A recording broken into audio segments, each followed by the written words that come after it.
I just kind of wanted to do this to kind of give some people a little bit of insight, specifically on one of the uses of AI. I guess is the best way to explain it, because there's probably a lot of people out there that don't see uh, it having much of a use or applicable to them.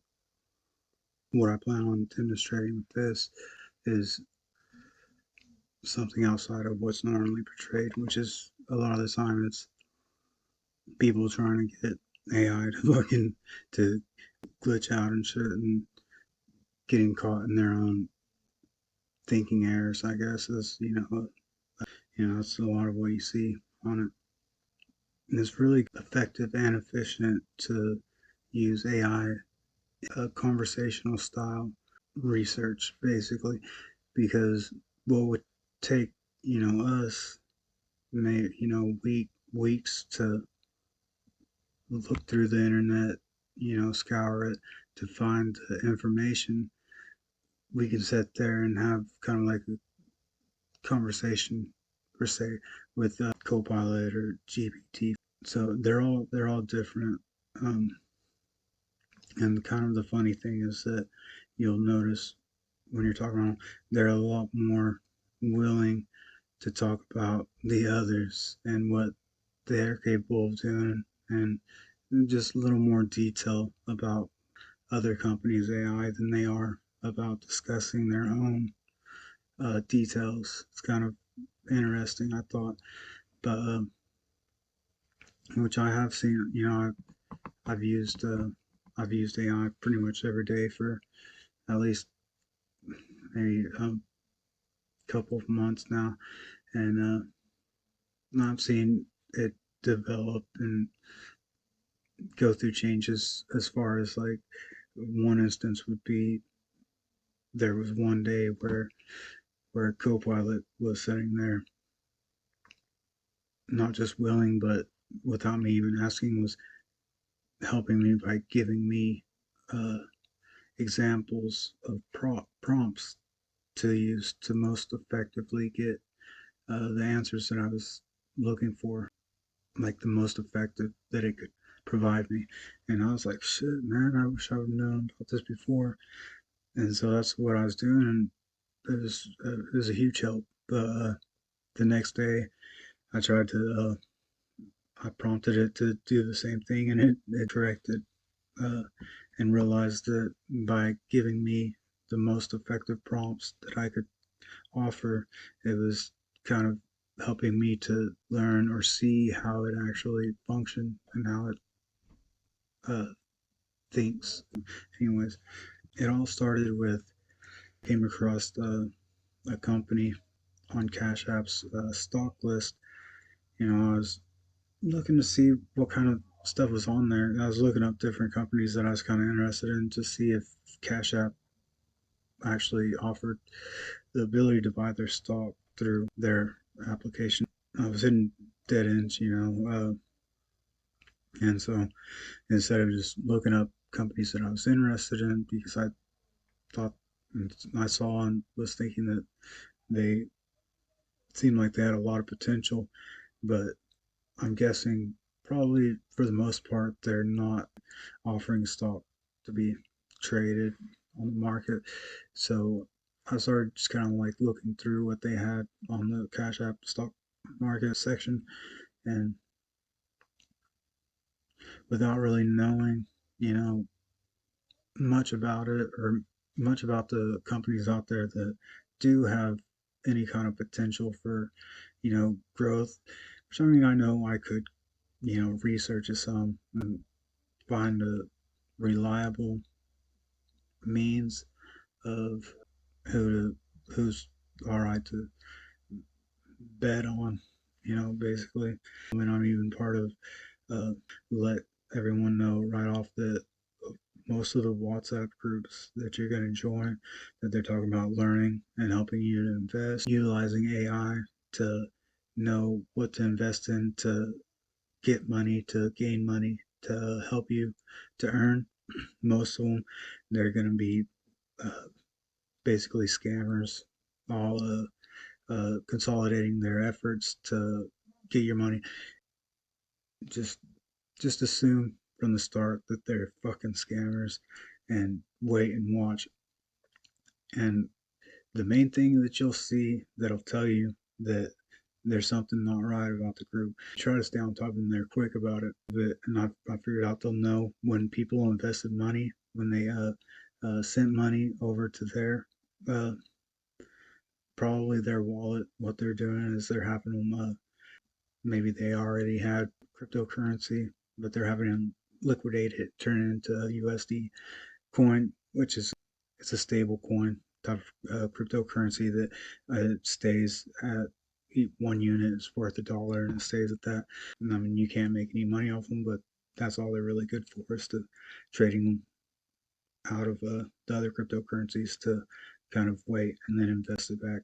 But I'm not trying to talk about crypto exchange or anything like that. I'm just kind of give a heads up because usually people are going to be interested in that and seeking that. That's why they're going to be joining these WhatsApp groups. Man, I've I've seen it, and I know that when these people get on there and they're sending out like 4 messages, I've seen it once before they deleted it, and it's like, fuck, man, they probably just now lost a lot of fucking money, like maybe their whole life savings, and they're just trying to warn everyone else in the group so that they don't have the same thing happen to them. It's really sad, but it's like fucking can't believe people.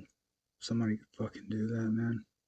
And it's like, I've been stranded for like since January, and I mean I'm very computer literate. And I can get around the internet, you know, really well.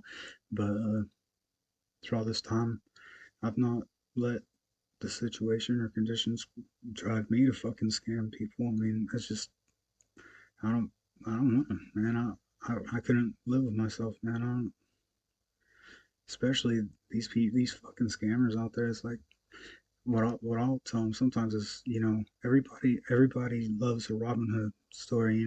Everybody imagines it's like romanticized. It's like take from the rich and give it to the poor, but these motherfuckers are on here, uh, taking from whoever. Like poor, it doesn't matter. They don't sit there and fill somebody out to see if if they can actually afford to lose $20 fucking. Or is that gonna cause them to end up starving? They don't give a fuck.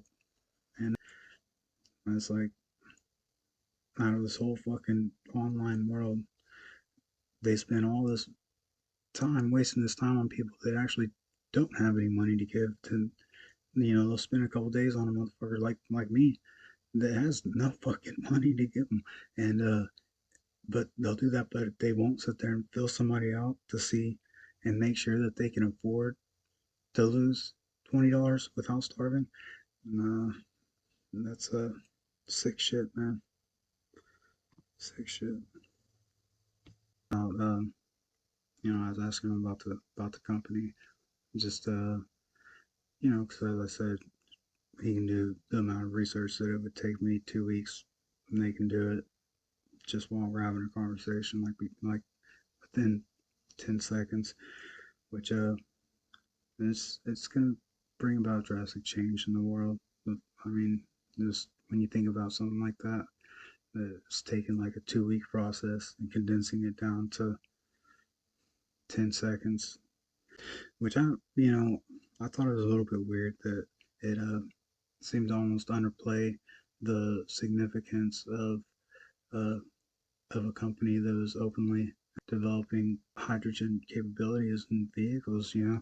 Especially it just kind of made me think about um, like freightliners and the logistics and you know our economy as far as getting goods across the country. But that'll come up later. I mean, it's just think about that. I see something that I didn't know about whatsoever. I'd never heard of is this group called the Shift Group has introduced a Blue Arc Power Cube, a portable, sustainable electric vehicle charging solution. While this indicates their commitment to sustainable energy solutions, there is no explicit mention of hydrogen power utilization in their current public announcements. So these people, which I need to look into actually who's backing them, because I figured out that through a little bit of conversation with AI, that because I started thinking, you would think that by now, at least in our industrial sector, uh, we would have been utilizing hydrogen powered uh, machinery or something by now, especially when you look up how efficient it is compared to petroleum and stuff. And it's like, it just doesn't make sense. I mean, it's just basically fucking water, man. It's just hydrogen, oxygen, that's water. So, you know, it's makes you really wonder. It's fucking stupid, man. Like water, but we're not utilizing it to create hydrogen to fuel stuff way more efficiently and better for the environment than petroleum. But then we got all this bullshit about climate change and air pollution and shit. But then we're not even utilizing hydrogen power. So something's really going on, and you already know it. I mean, it's look at who's backing what financially and what big dogs where their pocketbook is, anyways. And it'll tell you everything. Okay, the Blue Arc Power Cube. It's a portable commercial grade EV charger developed by the Shift Group under the Blue Arc EV brand. This charger utilizes the latest battery technology, solar power, and wind energy, making it a self sustaining system. It can charge between 5 and 30 vehicles each day or power a nearby facility without the need for infrastructure changes. The Power Cube is designed to be up and running in as little as 2 hours, offering a flexible and rapid deployment solution for electrical vehicle charging. Which I mean, that does sound like be effective. It makes me wonder. I'm gonna have to do a little bit more research as far as, um, like I guess if it can charge multiple vehicles, then I could see like basically like caravans of electric freightliners rolling together and then using that. But still, like hydrogen power just seems like it'd be way more efficient, man, and effective as far as like time constraints. It wouldn't, I mean, it would be more so than petroleum, and I'm sure it'd be more powerful than just straight electric. To where I don't know, I don't know, man. I just, I mean, it's good to see that major corporations are actually developing the technology right now, but it still just makes you scratch your head and wonder why the fuck not before? It's like, oh well, let's wait till something's about to fucking crash and fucking fall apart before we actually come up with a solution for it. And that's basically what our government does. And it's just honestly, this conversation that I had over the last 2 hours with this AI has made me sick and honestly embarrassed of my fucking government, man. The fact that sit there and look at what steps and what strategies and processes the other superpowers have done as far as like China and Russia, and then to see what we've done, and it's basically like the only forward thinking strategies that America has deployed in anything is seems like their strategies to fucking gain control, violate fucking privacy, and undermine our fucking constitution, man.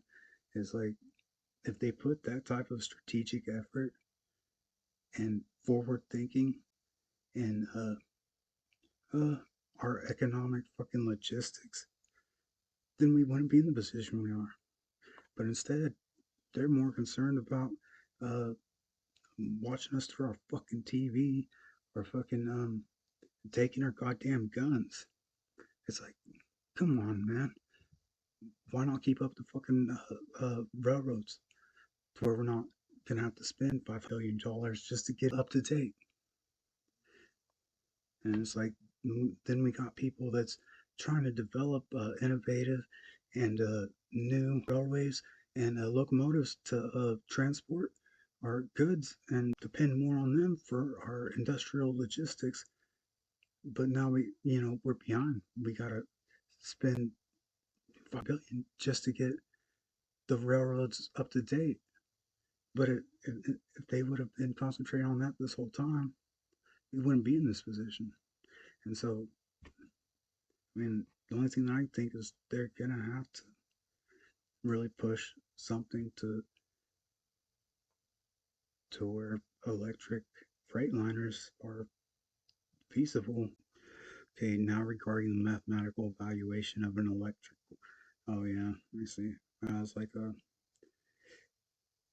because I wasn't really exactly satisfied with what he was saying, and that's maybe because my opinion, um, which I'll go over that soon. Well, yeah, I mean, you do the mathematical evaluation of how much further than standard an electric vehicle bolstered by some type of hydrogen fueled system in a vehicle that carries loads that weigh as much as the average trailers hauling frozen goods such as chicken or similar processed meat can travel before requiring a recharge. I mean, let me stop for a moment.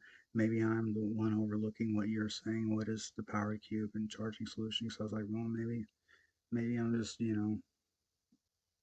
leaning towards what I think uh, is just logical and should go, and who's going to become the dominant one in the industry. And I think that hydrogen power is where it's at. Like the freightliner that utilizes it in an effective, efficient, and dependable way. Whatever company that is, it's gonna be basically like Google and shit like that. It's gonna be huge. It's gonna be big. I mean, that could be my opinion, but I'm pretty confident in it. Okay. So for heavy vehicles like freight liners carrying frozen goods, the energy requirements are higher due to increased load. Yeah, that's why I said that before. However, hydrogen fuel cells can provide a high energy density, making them suitable for such applications. Exactly. The actual range extension would depend on the specific design and efficiency of the vehicle's integrated powertrain system. And and it says it's important to note that these calculations are quite complex in practice and depend on many variables, including vehicle efficiency, driving conditions, and the weight of the cargo. For precise calculations, detailed specifications, and real-world testing data will be necessary. I went on to ask, what other companies are openly developing hydrogen energies, and at what phase do they claim to be? And I was like, see, people develop these types of engines in the past, but after the announcement, the stories just kind of disappeared. But my point is that if people could develop these in their garage at home, then it should not be very difficult for corporations with immensely more sophisticated and uncomparably larger amounts of manpower to complete at least demo stage products. I was like, well, I said, sorry that I'm a bit emotional about the subject. It is likely due to the fact that last year, or the very beginning of this year, I was considering what will be the most likely fuel source of average people to adapt if and when the world's current infrastructure collapses. And I came across the idea of hydrogen, which led me to research what exactly it is, and I was amazed by the details of its efficiency compared to petroleum, and the fact that we don't have large numbers of incorporations of the tech in our industrial sectors already seems very off to me. And here's their response with your interest in hydrogen technology and its potential is quite understandable, and it's a topic that many are passionate about due to its implications for the future of energy and transportation. Several companies are actively developing hydrogen engines and are at various stages of development. Here are a few notable ones. I brought it up. It's Toyota. They have been committed to hydrogen combustion engine technology and have developed vehicles like the GR Corolla H2 and the GR Yaris H2. Toyota has participated in endurance races in Japan to accelerate development, resulting in significant improvements in power and torque, extended range, and reduced refueling time. It's pretty cool. And then Honda has also been involved in the development of hydrogen technologies, though specific details on their current phase were not provided in the search results. So that might say something in itself that they're kind of keeping that shit under wraps where they're at on it. And I mean, shit. I might want to invest in Honda. The absence of evidence isn't the evidence of absence. Put in this disclaimer that I'm not anybody to give any kind of financial advice or tell you what you shouldn't do. But I don't know, man. Toyota's openly, going and testing this shit in Japan, in races and stuff. But Honda's real quiet about it. I like Honda though, so that's could be where I'm getting my opinion right there. And BMW, the BMW iX5 is a concept hydrogen-powered electric vehicle that has been touring globally to test the feasibility of the technology. While it's still in the concept phase, BMW is actively working on this project. So I didn't know that. And then Mazda. Mazda is another manufacturer developing hydrogen engines that could potentially replace traditional combustion engines and even electric vehicles. The development of hydrogen engines is indeed complex and requires significant investment and innovation. While some individuals have created prototypes in their garages, scaling up to mass production presents challenges such as ensuring safety, reliability, and cost effectiveness. Additionally, the infrastructure for hydrogen fueling is not as widespread as gasoline or electric charging stations, which adds another layer of complexity to the adoption of hydrogen technology. The disappearance of stories about hydrogen engines after initial announcements can be due to various reasons, including technological hurdles, shifts in company priorities, or simply the long timelines required to bring such technologies to market.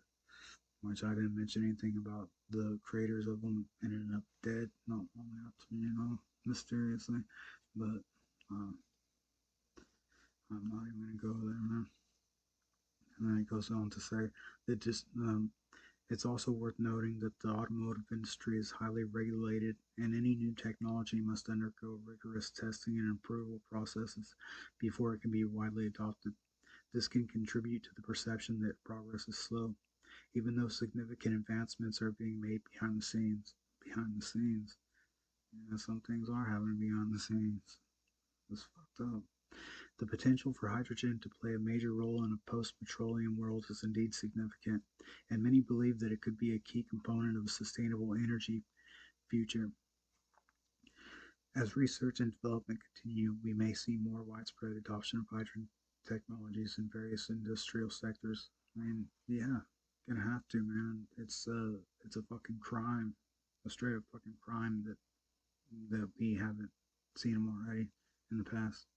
I mean, that's the only thing that I can call it is because it's all about the almighty dollar. And that's why, because it hasn't benefited the right people, even though it would benefit the entire population of humanity. It's not benefited the right individuals for it to be pushed.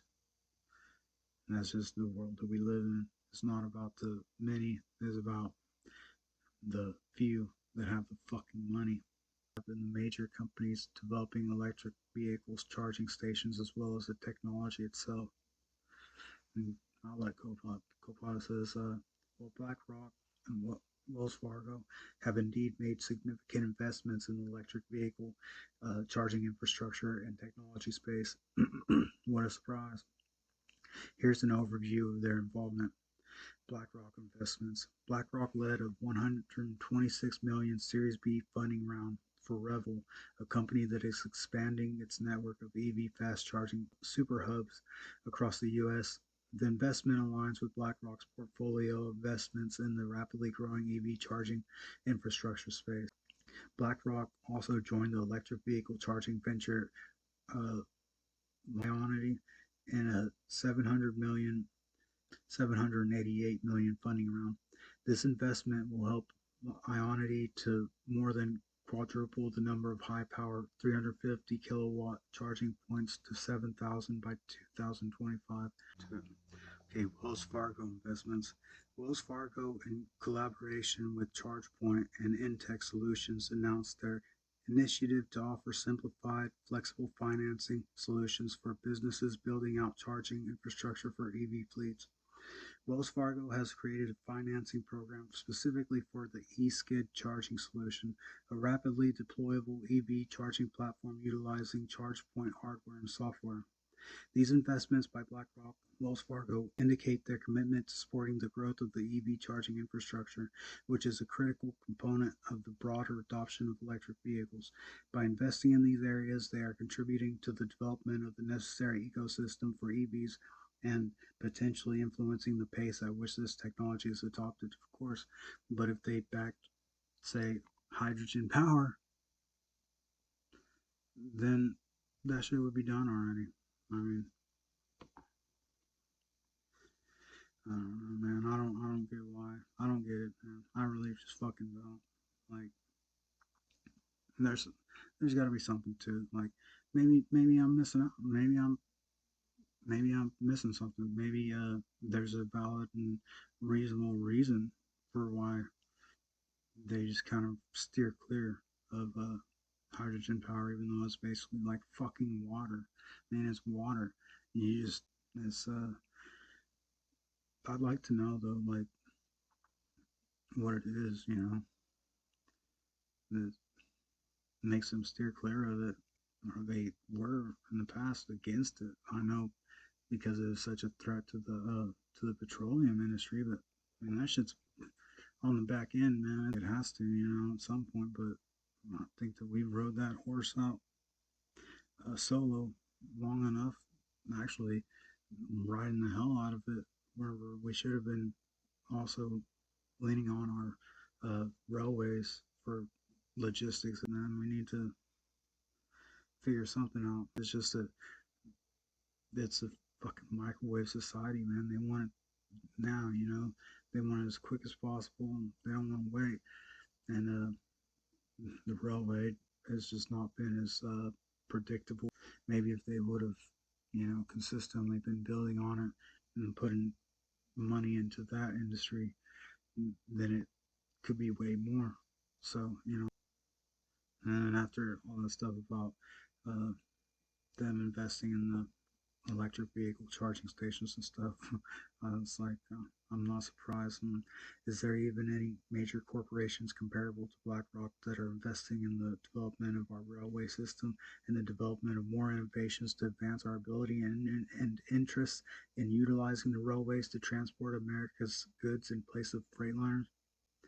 And then it goes on to say, major corporations and investment firms are indeed showing interest in the development and innovation of the U.S. railway system.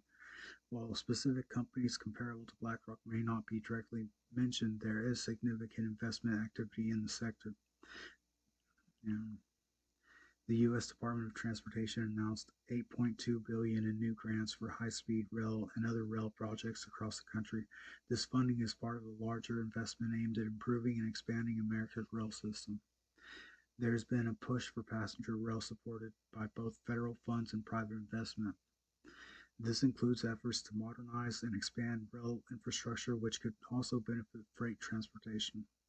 Private railroads have invested over $700 billion to develop the rail network since deregulation, with the largest companies accounting for a significant portion of the industry's revenue.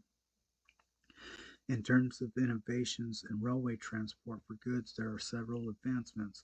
Innovations such as positive train control, battery locomotives, and precision scheduled railroading are being developed to keep freight rail competitive. The freight rail industry is exploring the development of locomotives powered by batteries or hydrogen, as well as initiatives aimed at improving network flows and supply chain visibility through better data analysis. These investments and innovations indicate a strong interest in enhancing the railway system's capacity to transport goods, which could potentially shift some of the freight currently moved by road to rail. The involvement of major corporations and investment firms suggests the recognition of the strategic importance of rail transport in the logistics and transportation ecosystem. Now, finally, I mean, after they done, let it basically fall into degradation, and, and now, that we're wanting to transfer to cleaner energies and stuff, it's like, oh well, let's get back to the railway. They used to be the central system that we used for logistics as far as our economic industrial sectors. And it's just it's like, oh well, we can do all of it by truck, use this non-renewable energy source, petroleum, to run them, and then complain about all the air pollution and shit. It's like, come on, man. Like, is like just basically wait for a problem to be right on our heels and then just bitch about it on the fucking news and get everybody all fucked up over it instead of being forward thinking and trying to do something about it. It's like basically it's just all this shit is put out there, and not because they want it to be changed, not for change, but so that we fucking fight each other, so we divide against each other, man. It's obviously not for change, or else they'd be more forward thinking and do shit about it whenever it's more conducive to change. It's probably, I mean, it's only an opinion, but it looks to me like it's strategically used for fear and division, is why they put it off like that, and then they pump it into the news like they do.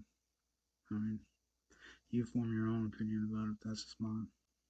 And so I've used one of the prompt questions. What are the main challenges in modernizing U.S. railways?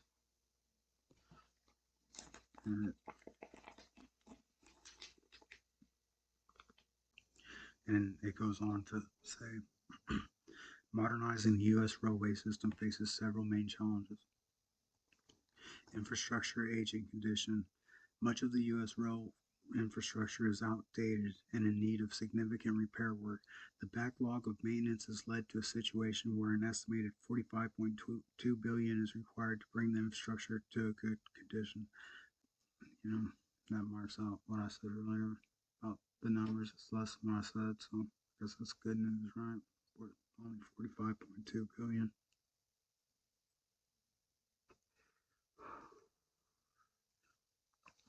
And then funding and investment.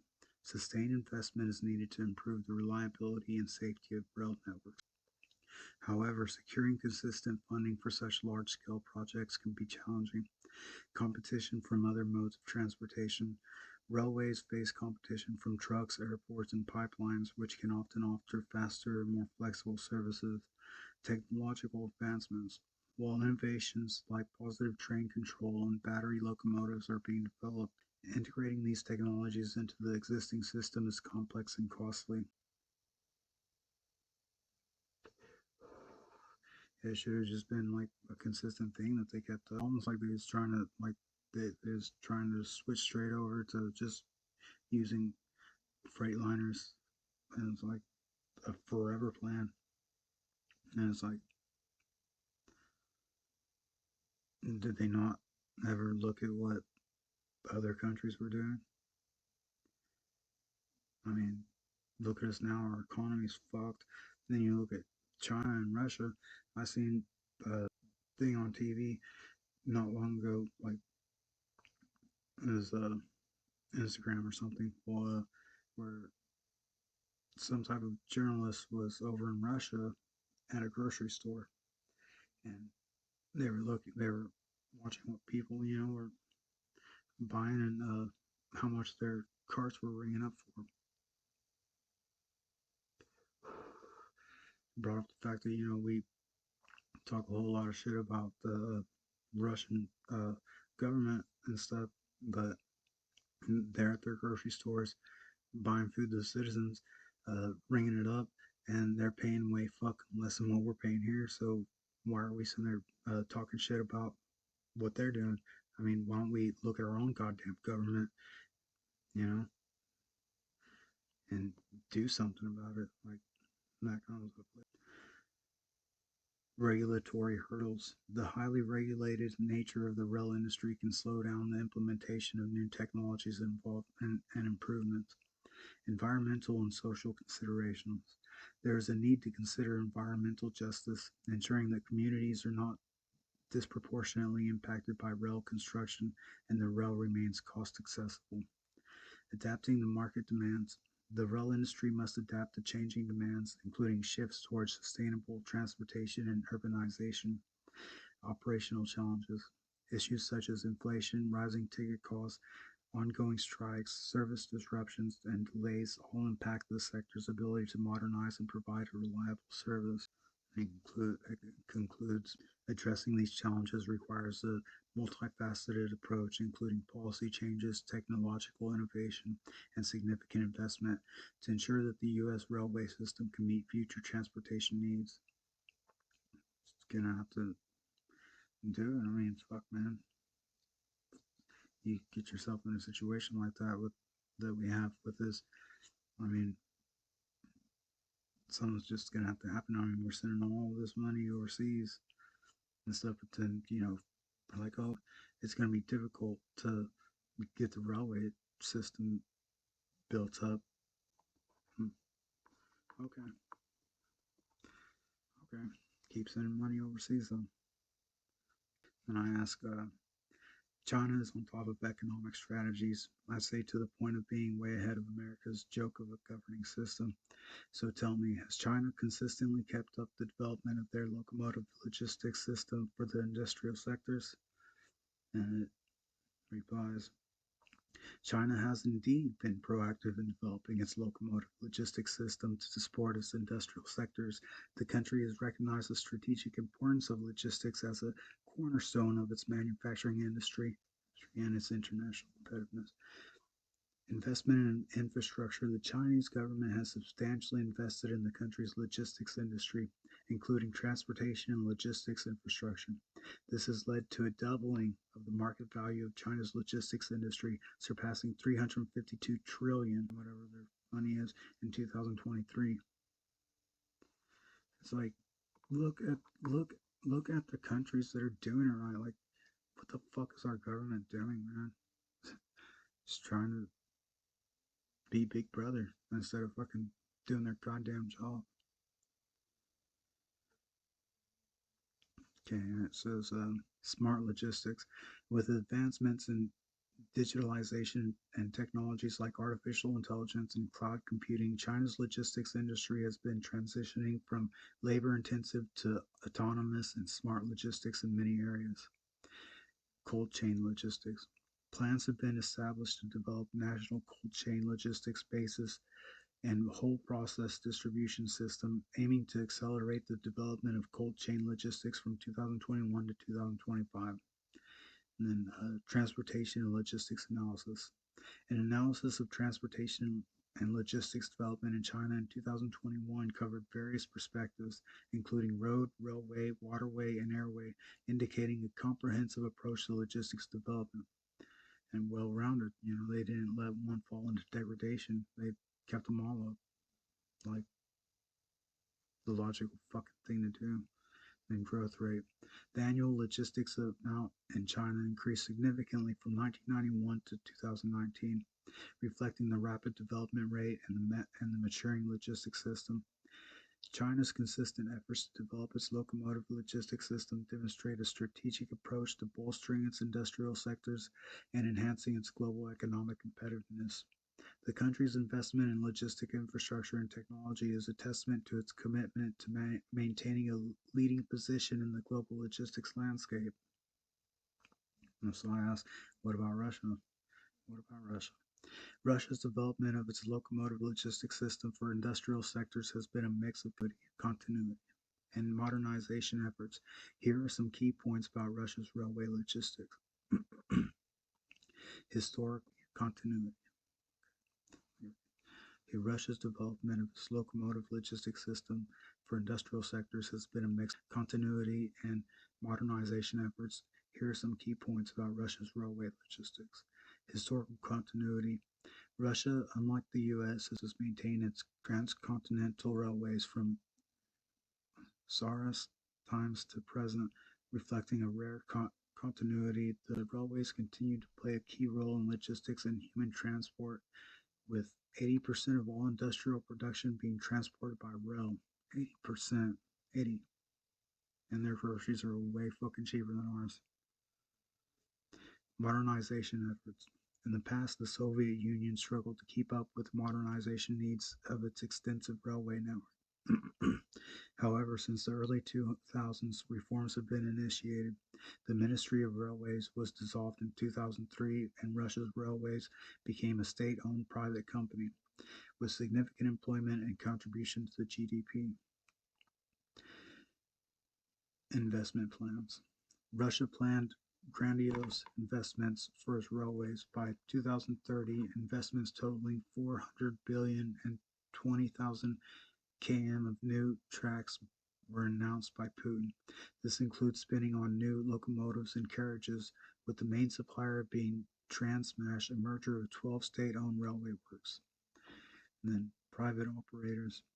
In addition to RCHD, private operators also play a prominent role in the more profitable freight traffic, while passenger traffic remains in deficit.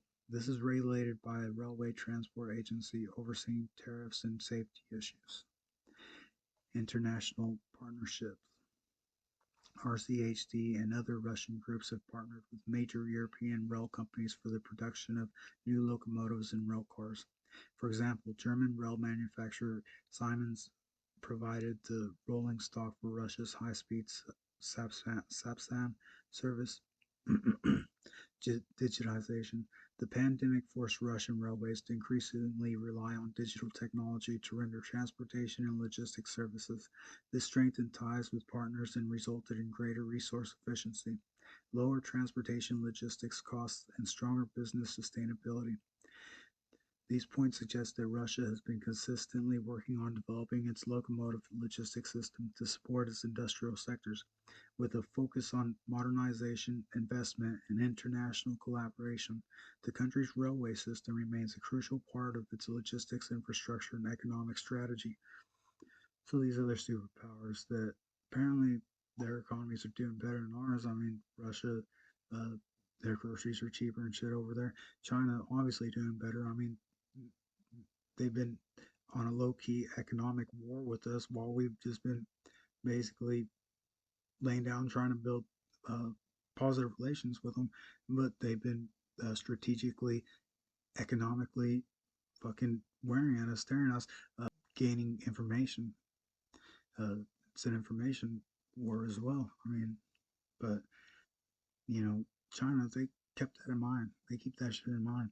Us, we're just all about this fucking political correctness and try to be fucking best friends with somebody that's low key their enemy, man. And it's not shouldn't be our enemy.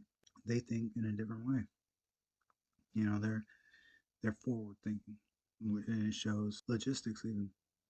They think forward, and they're not letting themselves decline in areas and be put in a position where they're going to be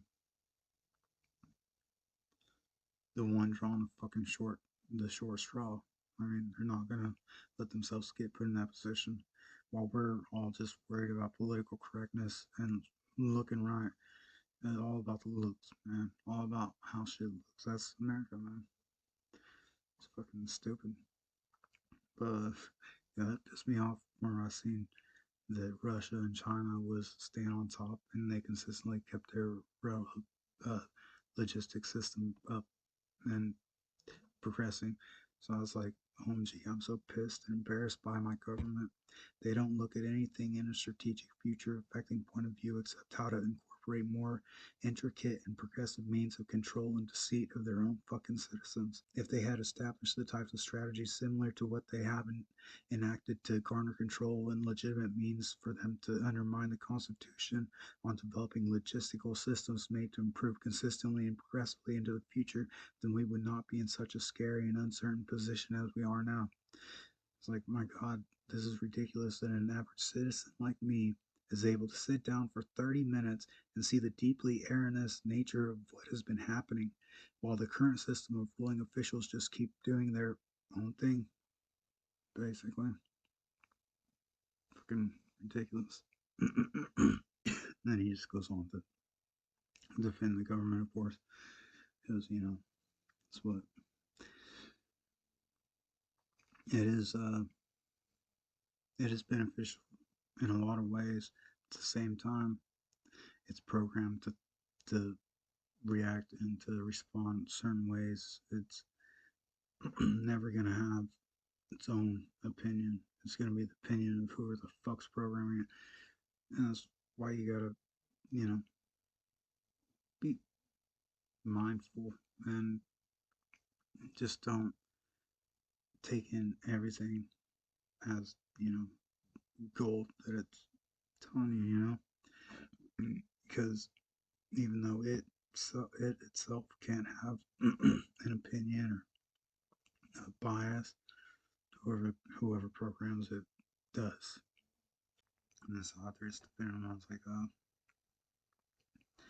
I'd rather know of an efficient, effective, organized, and active independent group or groups of American citizens that are established not to work with our current governing body, but are organized in a way to bring about the complete and total reformation and recycling of every last official currently in office. Is there anything like that? Then it goes on to say, there are indeed groups that focus on government reform and political change from a nonpartisan perspective. One such group is Unite America, which aims to foster a more representative and functional government. They invest in nonpartisan election reform and advocate for open primaries, majority winners for elections, and an end to partisan gerrymandering. Their goal is to address the disfranchisement of voters and encourage leaders to work together to solve problems. Good luck with the ones we got in there. While Unite America does not explicitly call for the complete and total reformation and recycling of every last official currently in office, they do seek to create significant changes in the political system to improve governance and representation.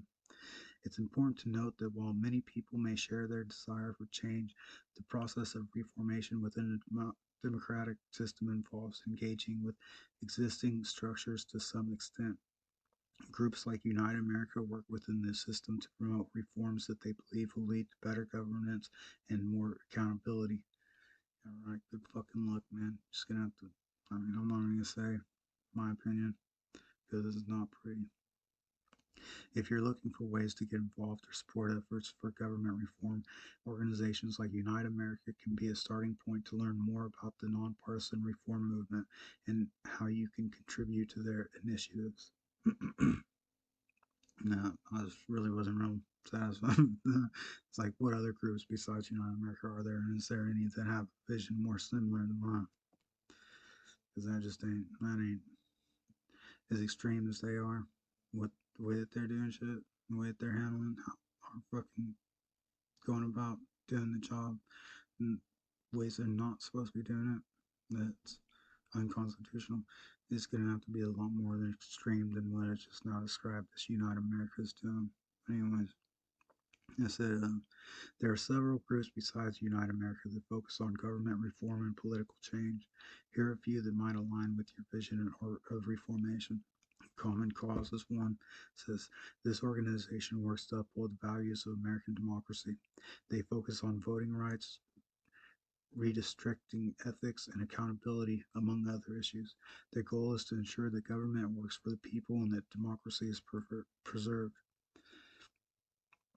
And then it brings up Citizens for Political Reform, Bipartisan Policy Center. This group champions recommendations to get government working more effectively and to engage more Americans in the political process to promote specific reforms to improve governance. Public Citizen, a consumer rights advocacy group that often focuses on government reform and corporate accountability. They work to ensure that all citizens are represented in the halls of power. Each of these groups has its own approach to government reform, and they may offer different strategies that could resonate with your views. It's worth exploring their missions and activities to find the one that best matches your vision for change. And I said, thank you. Do you agree not from an opinion, but from the evidence available that something has to change or else it will likely cause America to decline to the point of total economic implosion? It brings up different opinions, and it's like, it can't have its own opinion saying, but I mean, fuck, man. I don't want to, I don't, I'm tired of hearing other people's fucking, uh, in the fucking mainstream, their opinion of what is going on, what's going to happen, where it's leading to. The fact of the fucking matter is, it's going to hell in a handbasket, man. But it says, as an AI, I don't form opinions. However, I can share the topic of America's future, particularly concerning its economic and social systems, is a subject of ongoing debate among experts and policymakers. The evidence and viewpoints vary widely. It says some analysts argue that America is not in decline but is facing challenges common to all nations. They suggest that the current economic and social issues can be addressed through policy changes and innovation. And it's saying this, but then also we just now went through this whole fucking conversation about how Russia and China has steadily kept up their fucking logistics system, keeping it well rounded, and their fucking railway system is up to date and has been. And even in Russia, does 80% of the goddamn logistics for the fucking industrial sector. But then, okay, yeah, but it's just what other countries go through. Going over the shit. And it goes other point to systematic issues such as health disparities and economic inequality that could have long-term negative effects on the nation's well-being and economic stability. They advocate for comprehensive social and economic policies to reverse these trends. Comprehensive and extreme is what it's going to have to fucking take, I think. But then public sentiment, as captured in surveys, often reflects concerns about the future, including economic challenges and the impact of automation on the workforce. And it says there are also perspectives that suggest the decline in population could lead to positive changes, advocating for a shift towards prioritizing social and environmental welfare. Decline in population. Wonder what that means. Then the consensus is that change is necessary to address the various challenges faced by the nation. The nature and extent of these challenges and how they are implemented are subjects of robust discussion and differ depending on the viewpoint of the evidence considered. I said something like, "What do you think about the idea of decline in population and and the fact that honestly it seems like there's already been efforts put forth in that area, but they haven't even done any type of and really, if they're gonna do it, they need to do a fucking vote on who, which that could be dangerous for certain individuals, man. Like fucking felons, for example, man. They could sit there and be like, well, kill the felons. But I say kill the fucking child molesters and kill the fucking murderers and rapists, man. They want to fucking decline the goddamn population. Don't just randomly kill people with a fucking shot. And they don't know who it's gonna kill. I want you to kill the actual fucking human garbage first. I mean, before you just start killing random motherfuckers, you know? It's fucking ridiculous. I mean, I'd rather them do that than just force us to take a fucking shot that kills a million people. It's all in my opinion. So, you know, form your own.